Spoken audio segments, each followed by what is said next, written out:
Yo, what's up everyone? It's been a while since I last posted the videos. I was busy with university stuff for a while now as I'm now in year 2. But now I am back with another videos for you guys, and today I will be covering the race back in July, I think, for KKC100. I'll do a race analysis for my stint of the race and hopes you guys enjoy. So before we started this video, I gotta give you guys some context first, right? So this race is KKC 100 laps of KKC, or 3 hours endurance race, basically named KKC100 around KKC circuit. KKC is the acronym for the name of the circuit. 100 laps is how many laps will be complete, which is approximately 3 hours, blah blah blah blah. Y'all not really care about that, I know, but just to give you some ideas of what series I'm competing in. And yeah, also I'm also a second drivers in the team.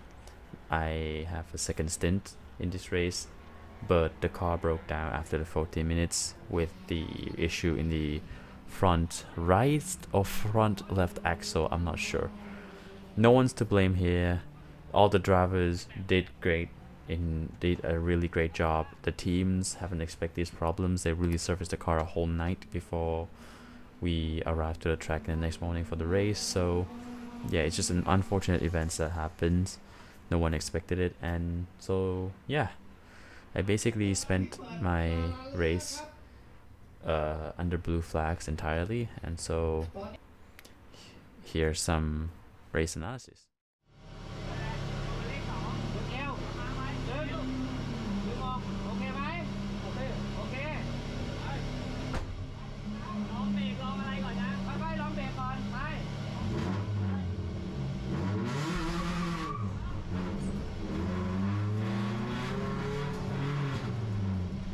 As you can see here, the car just recently has been fixed, and I just took it out for my stint from the pit lane. So not much is going on here, just my outlap, but taking it easy at first as the car is on an older tires, plus it just has been fixed as well. Also confirmed with my engineer and back and forth with him a little bit as well about the condition of the car, as well as confirm about, being easy on the machine on my outlap. Oh my god, maybe I'm actually sick as well. Okay, anyways, here's the outlap. Let's go.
Well, so to really kick-started the race, right at the end of my outlap, right on the last corner as well, I failed to put the car into the second gear.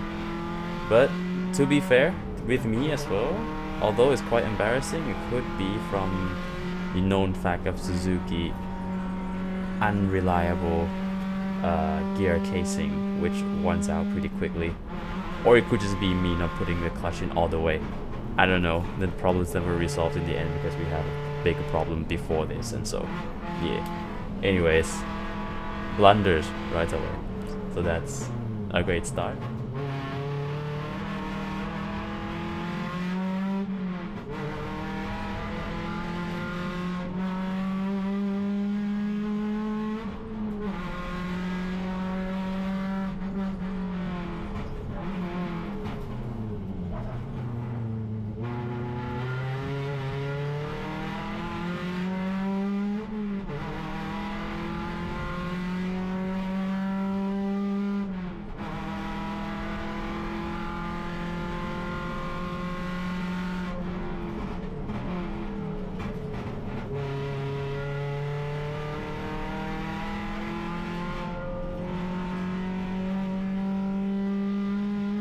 like I mentioned earlier in the videos, that the race is mostly spent under blue flag for me. So yeah, as you can just see by now, I just let someone go behind me because there's no chance in competing with them after being like laps down after the repairs. And so yeah, the car I just let go was a Toyota, I think a Toyota Soluna with K20 swap or K24 swap, I'm not sure. So yeah, that's the theme of the race. I'm just trying to feel the car now on my first hot lap. So you won't see anything fast in the first like 1 or 2 laps after my out lap, because I'm really just trying to feel the car and how it is. Most laps I'm just take an early braking point and trying to be as gentle as the car as possible, because I definitely don't want to have another braking axle again.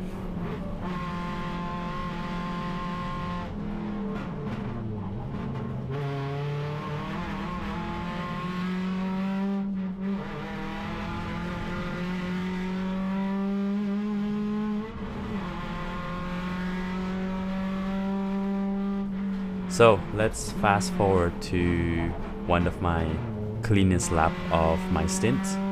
Now we are in the main straight, approaching the first and second corner of the race. Nothing's hard there, just taking a little bit of harsher bumps in both first and second corner. Fully flat out, shift to 5 and down to third for the fourth corner. Hug all the way to the left before we approach the fifth corner.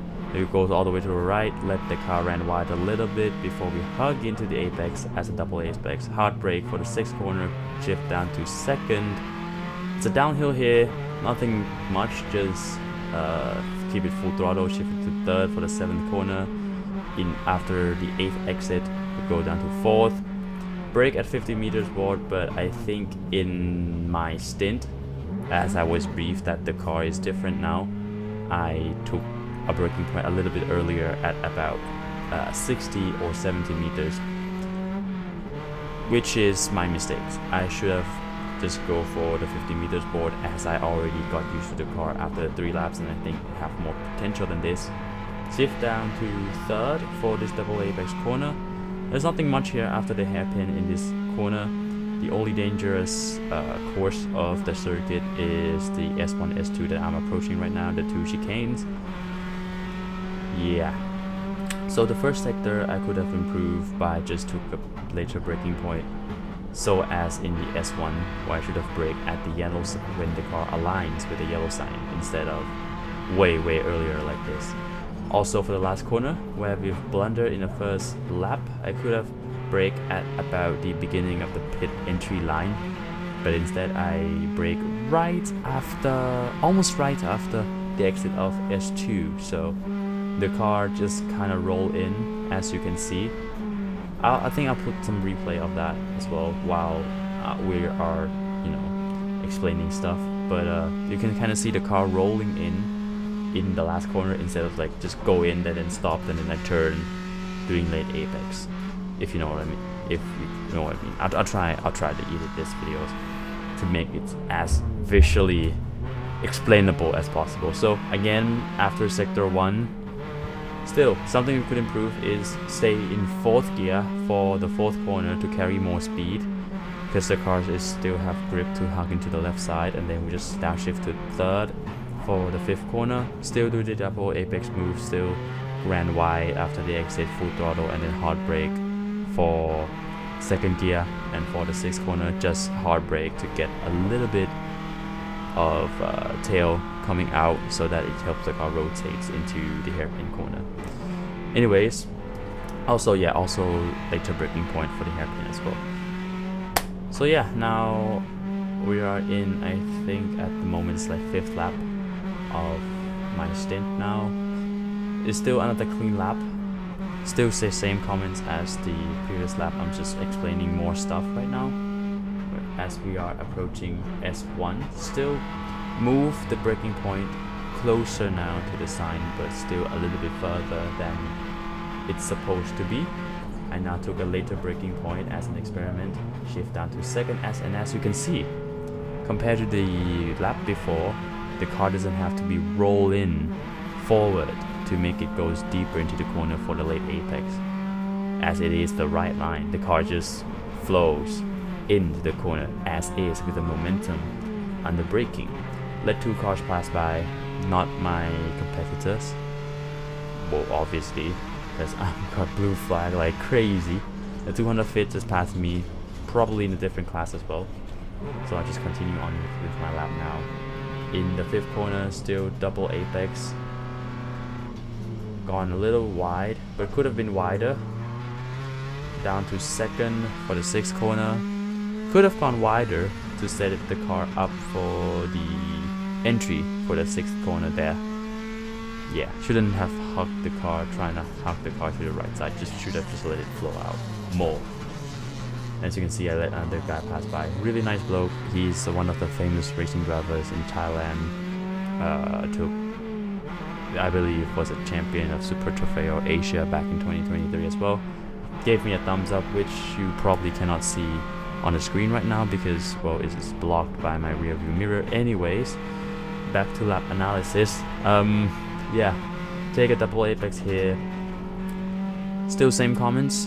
Brake a little bit later, which I did, and it came out more perfectly, or well, better than laps before. So at this stage of the race, honestly, it felt a little bit hopeless at the moment because obviously with the blue flags and don't get to fight or defend against anyone, it's just like me having a hot lap. And so yeah, as you can see in the last corner, I broke even later now. I think in the middle part of the pit lane entry, which, you know, as I didn't predict, it actually worked better to set up the car after the last corner. So with the clean lap ahead of us now, I'm just trying my best to complete my best lap. And also, of course, avoid, you know, making up traffic and holding people back, as I am obviously blue flagged after laps down against other people.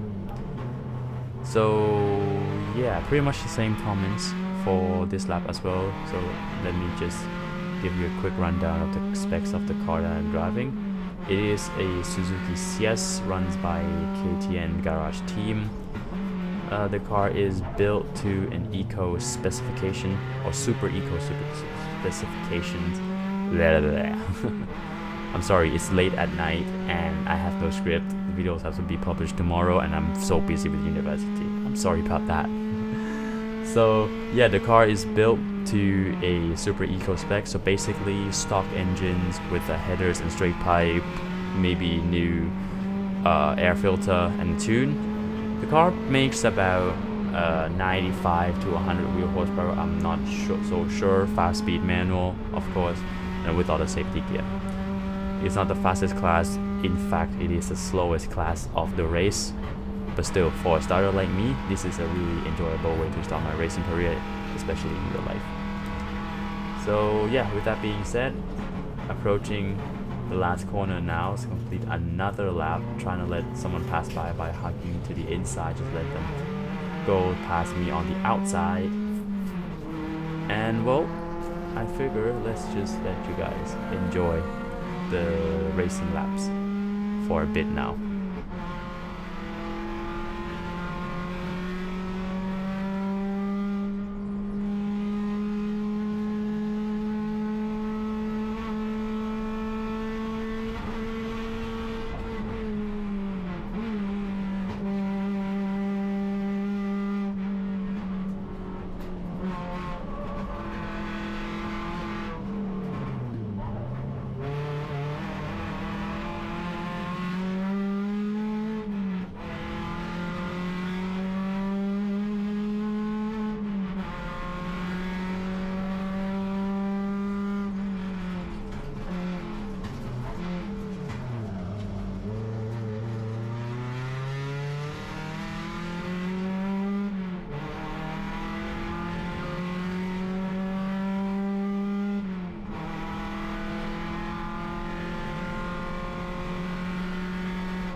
So that was it for my race analysis. I'm sorry if I haven't covered absolutely every single turn on the tracks, but to be honest, what I cover here is pretty much everything that I have summarized days, weeks after I completed the race, my first ever race in real life. So yeah, comments down below sure of what I should add more or what should I do better, judging from my YouTube videos from since the last one and this one as well. And yeah, thank you guys for all the support that you have been giving me. Please, if you like this video, please subscribe to see my journey from now. And yeah, after this I'll see you in the next one. Peace out.